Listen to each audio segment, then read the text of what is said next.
Now, I've been inspired lately by the current champion of China. Who's that? You, sir, do you know? Who? What's that one kid? Yeah, that's him, Wei Yi.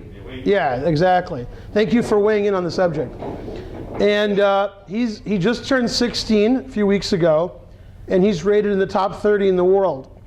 And he played a brilliant game, which I'm sure you're all familiar with, against the Cuban player Bruzon in a tournament in China, where he sacrificed a lot of material, and Bruzon's king ran around the board. And I've already lectured about that game in this class, actually.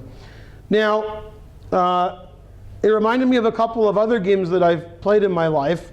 One was in 1992, which I showed in the earlier class, and one was in 1993, which I will show now. The reason it reminded me of that was I also sacrificed all of my pieces, and like Wei Yi, I made a couple of waiting moves. Well, not waiting moves, but moves that improved my position even though I was down 1,000 pieces. Now, the difference between Wei Yi and me is that his sacrifices were on purpose. Okay, so my game was, of course, the Sicilian. I have the black pieces. In case my comer watches the video, the black's on the bottom. And we play what's called the open Sicilian, where white plays d4. And then everybody takes everything, and everybody's happy.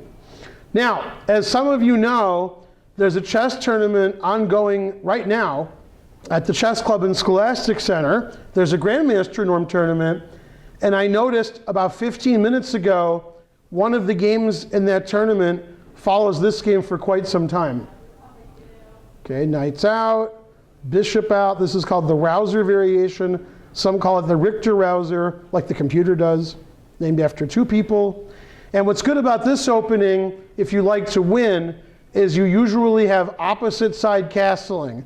One side castles here, one side castles there, then they checkmate each other. Sometimes the game ends in a draw with a simultaneous checkmate, right? I don't know. Yeah, no would be correct, right. Okay, so that's what we did. And this is the game currently being played as I speak, although not for you at home. For you at home, it was like 2 weeks ago. Between Ron Burnett, white, and Levon Bergazzi, black. And if you go to the uschesschamps.com website and look up round 6 of the GM Norm tournament, you'll see this position. Or if, when the class is over, if you walk over to the chess club, you'll see this position, although they've played a lot of moves since. Okay, and I castled. Knight to b3. Now, in this position, most grandmasters play f4, which is very scary, and that's the move that I face a lot. Now, two players, you may have heard of them. You've definitely heard of one of them. Well, I wouldn't say definitely. Anatoly Karpov and Nigel Short. Now, in the 1970s and 80s and 90s, Karpov was busy. He was busy losing matches to Kasparov. That took all of his time. Occasionally, he would even draw a match. Occasionally, a match would end with no result. Very suspicious, but true. Anyway, if Karpov played somebody else a match, that means Karpov won. He beat everybody every match except Kasparov. Well, in 1993, maybe? Something like that. Although this game was played in 93, so now I'm very suspicious of that. Karpov played a match with Short, and Short won the match. And in game 10, the last game of the match, they got this position, and Nigel Short played knight to b3. Now, why would white retreat? Thanks for asking. Because white is retreating, but he's unleashing the latent potential of the queen and rook on the d-pawn. And in the game that I referred to earlier, Nigel Short Karpov, Karpov played a6. Nigel Short played bishop takes f6. Do you think Karpov took with the bishop or the pawn? Yes? Bishop. Taking with the bishop is solid, except it loses a pawn. Although, some grandmasters do play that. Karpov took with the g-pawn. and eventually lost, and then short played Kasparov for the World Championship, maybe. Depends who you ask. If you ask FIDE, they didn't play. If you ask anybody else, they did. Okay, that's a long story that's not part of this class. Okay, so instead of a6, I played the move queen to b6. Now, let's pretend that white wants to win the pawn in the same way. Bishop takes knight, bishop takes bishop. Yay, it's a free pawn.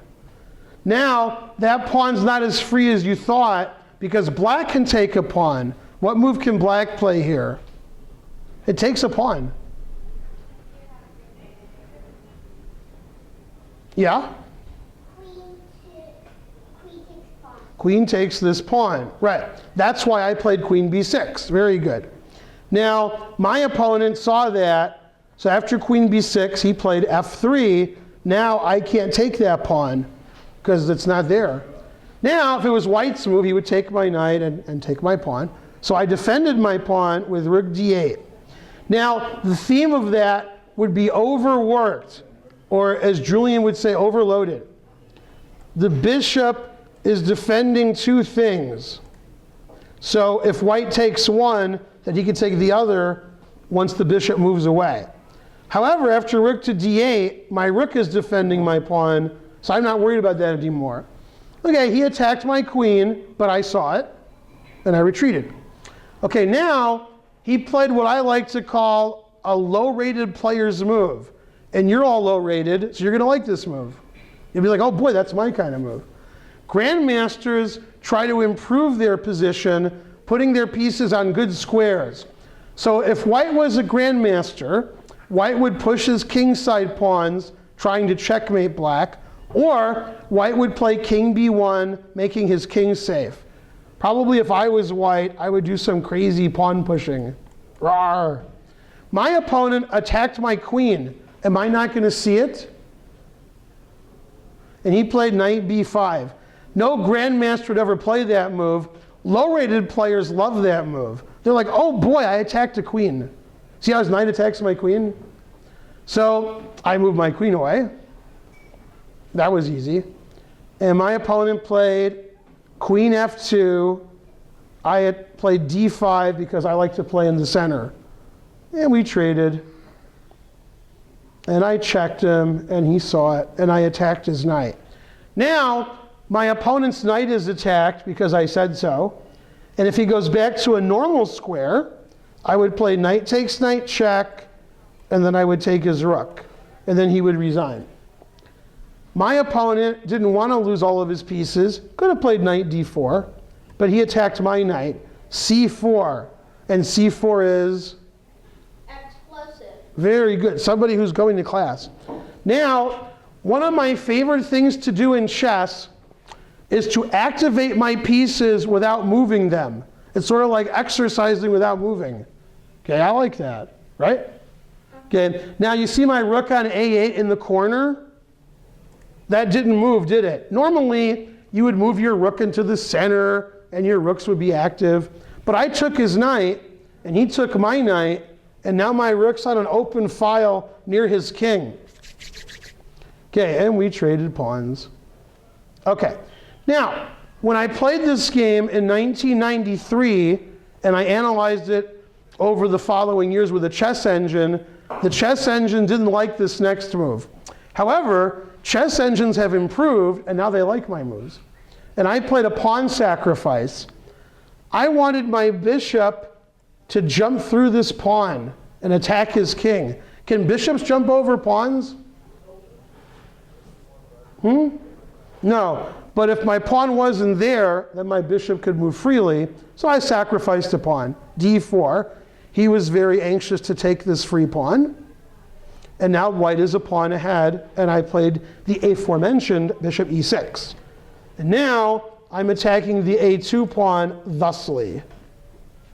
And he didn't want to lose his a2 pawn, so he played b3, blocking my bishop. Okay, now over the years, I've gone crazy. Okay, you can ask anybody, especially Spencer. He'll back me up completely. Spencer's my son. Or anybody else who knows me. And this is the first time I went crazy. that I remember. I made moves that lost all of my pieces, but it was an accident. When Wei Yi did it, in the Chinese, it wasn't the Chinese championship, it was the tournament after. When Wei Yi did it, it was on purpose. Okay, so I decided my queen was not well placed, and I played queen f4, and he attacked my queen, and I did a fork. Queen f5 check. I think the kingside diner is a fine place to show a fork, right?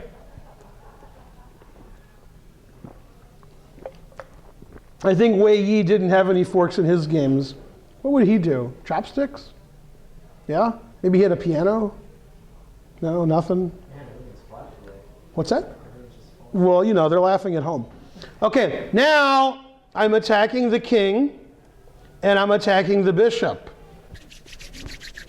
Hope you heard the hands rubbing on the, on the audio. How does white save his bishop? He doesn't want to lose his bishop, does he? How does he save his bishop and stop check? Don't all shout it out at once. What's that? Bring it to B6. To B6? B. What's that? D6 can bring the bishop. Well, it's D3, but yeah, it's 6 because you're going that way. Exactly. It would normally be D6 or E6. Okay, so he played bishop to D3. Now, I did something reserved for weak players. So maybe I'm a weak player, probably. I touched my queen, I moved it, and I said, wait a minute, that move sucks. And I put it back, because I didn't let go yet. And I was like, all of my plans are ruined, okay? Luckily, Family Guy wasn't on yet, so they weren't ruined. Now, queen h3 is safe. I could move over here, but I'm not really attacking his king then. His king's over here. So I decided at this point to give all my pieces away. What's better than taking somebody's pieces? Checkmate. Checkmate. So I figured if I checkmate him, it would be worth it. Also, I could lecture upon it for years to come. I wasn't thinking that. So I played queen a5, and when I played queen f4, let's go back. When I played queen f4 here, I envisioned g3 check, bishop d3 here. And I was like, wow, my queen and rook are lined up. I'm the greatest. Then, when I played queen a5, I was like, wait a minute. My opponent has a fork, which heretofore I had overlooked. What move can white play that forks two of black's pieces? But if it's any quieter here, I'll call people at home. Ben Simon, what's the answer? Bishop b6. Attacking my queen and my rook.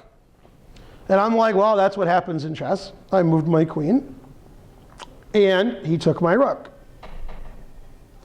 And I decided I'll try to checkmate him. I played bishop takes b3. So now, black is behind a rook, but I have an attack on his king, and he doesn't really have an attack on my king. And he took my bishop on g5. Now, white is ahead, a rook and a bishop. I hate when that happens.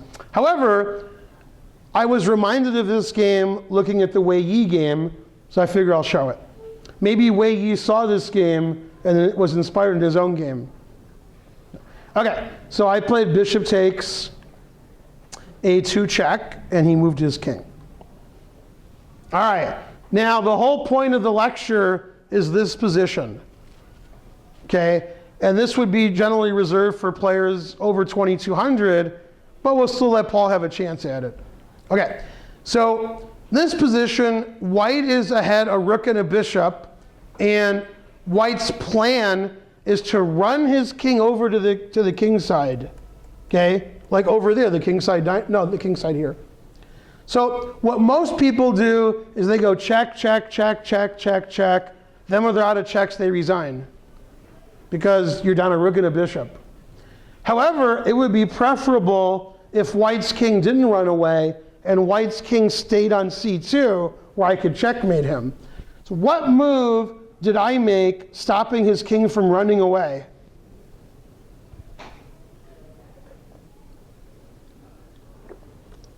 How can black stop white's king from running to safety? What did I do?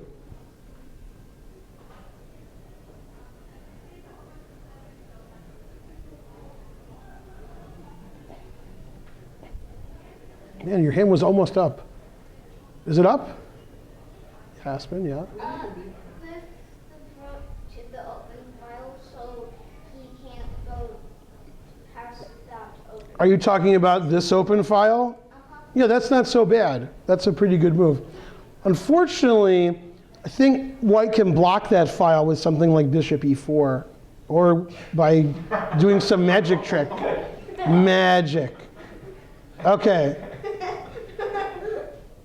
How'd that even happen? Okay, I don't think that's even allowed in chess space. It reminds me, one time I was blocked by somebody on Facebook, amazing, and I still got stuff through, and they said, "You broke Facebook." They were very impressed. They weren't mad that I got through the block. They were like, "How'd you do that?" So somehow I made an illegal move. Something was good. Okay, so instead of rook e8, which isn't a bad move, well, another suggestion over here? Queen to b4, right, yeah. Now the king can't go here because that's illegal. Now, to show you how difficult chess is, if you let Stockfish 6 think for about 30 seconds, it plays rook to b1. A very strange move because I take with check and then like rook check wins your queen. That's computers for you. And it says white's very slightly better.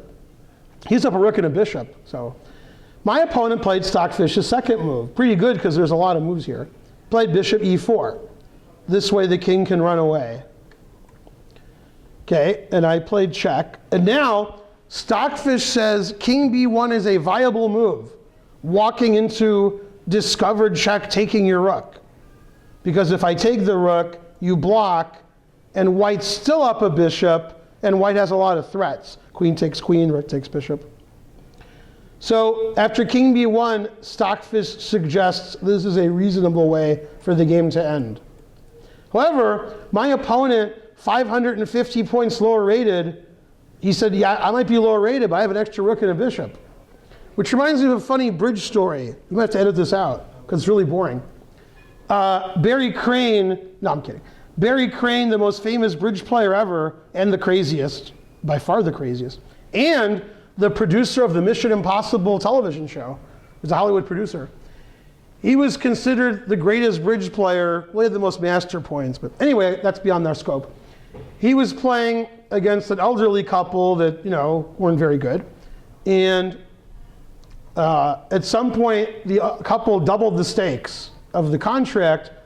And Barry Crane said, "Do you know how many master points I have?" And she said, "Nope, but I know how many high card points I have." That's what my opponent was thinking.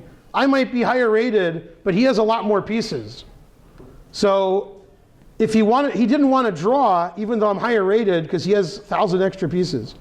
So instead of drawing with king b1, although I wouldn't have drawn, I probably would have lost, he played king to d3, which is okay.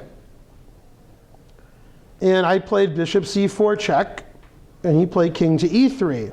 And now I did a fork. Hooray! How did I fork the king and the bishop?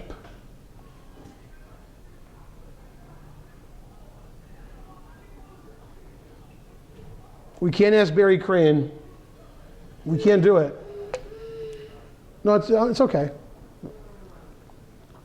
How does black attack the king and the bishop? Yeah? Queen c5. Now, white can actually save his king and bishop, but he doesn't want to. Because if he saves his king and bishop, then I take his queen. That's a little too much. So he blocked with his rook, and I played queen takes g5 check. Now, even if you've fallen asleep, you can find the right move here for white. Maybe if you're asleep, you can't. White is in check. What's the only way out of check? Yeah. Block it. F4.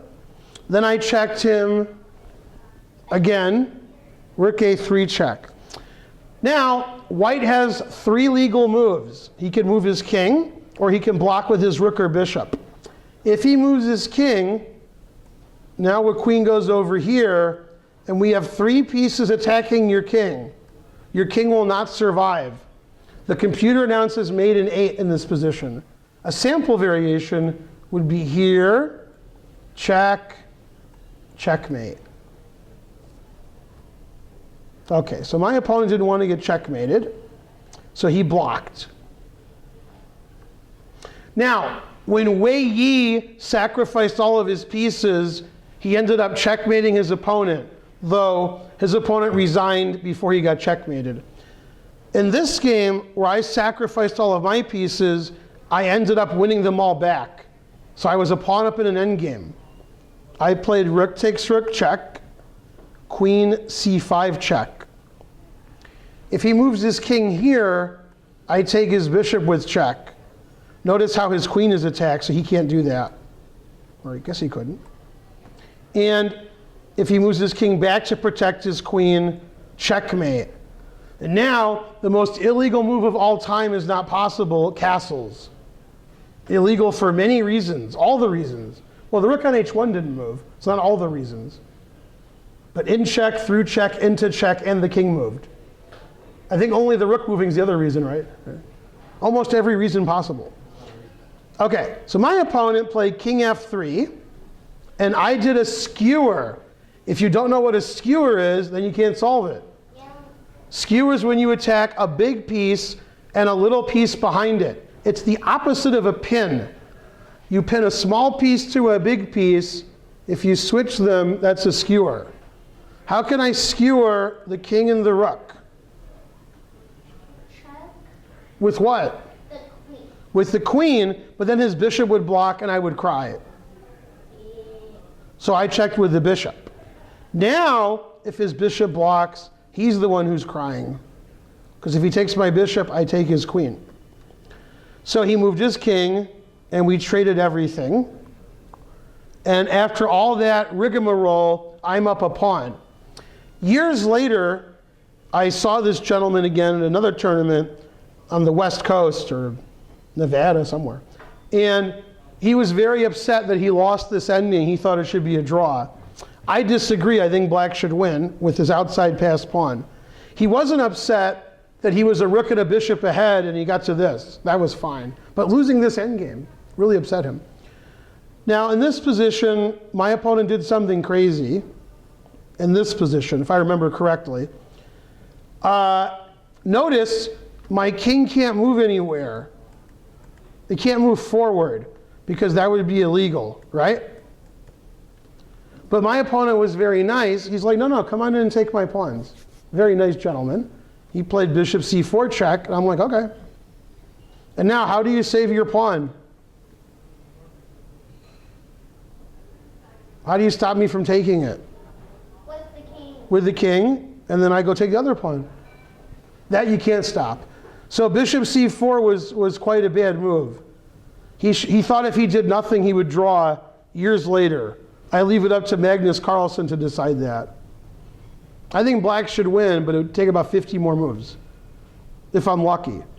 Anyway, he made it quite easy, and I took another pawn. Now I'm 2 pawns up, yay. Okay, and then I have 2 passed pawns, and he gave up here. Because now I'm gonna get 2 queens, or 3 queens, or 4 queens, right? You only can get 3. You can only get 3? Because you had 3. I only have 3 pawns? Yeah. Well, what if I was playing Bug House and didn't know it, and I just realized it? That makes sense? So there's 2 ways to win when you sacrifice material for a mating attack. One is the Wei Yi method of checkmating your opponent, one of my favorite games. The other is to win your material back while you're checkmating your opponent. They're throwing pieces in the way to stop from getting mated, and now you're ahead material. Now, in my 60 Memorable Games, Fisher's famous book, he talked about a game where he was sacrificing material and checkmating his opponent. And in some position, he could have just taken pieces and won the endgame. Very easy. And he said, they don't give brilliancy prizes for endgame technique. So instead of winning the endgame, he kept playing for checkmate, and eventually he won. Although I didn't do that because I couldn't checkmate him. He kept running around. So this is what we call double-edged complex chess. You take something good you know and something bad you know, and they both happen at the same time. It's good when you're checkmating your opponent. It's bad when they're taking all of your pieces. But what if they happen at the same time? Well, if you checkmate them, you win. If you don't, then you're down a lot of pieces. That's why it's very risky and scary to do that. I don't do that very often. Yes? Yeah. Wei Yi does it all the time because he calculates 100 moves ahead and I can't. So certain players like Morozevich, Shirov, Kasparov, Tal, Alekhine, let's see, who else? That's it. Sometimes Nakamura. They play wild and crazy chess, sacrifice material, checkmate their opponent. Other players like Leko, Karpov, Petrosian, Smyslov, they don't do that. They play boring, and then when you fall asleep, example over there, then they take your pieces. Ha-ha, you're not awake. So I usually like the method of putting my opponent to sleep, but here I sort of accidentally sacrificed material, so I had to go with it. That happens. I had to checkmate my opponent. I had no choice. And some people like to do that. I do that as a last resort, sacrificing my pieces. And the most famous saying about sacrificing your pieces is, sacrifice your opponent's pieces. Right? Taking their pieces is good. And now, as Dave Arganian said after I won this game, class dismissed. Yeah.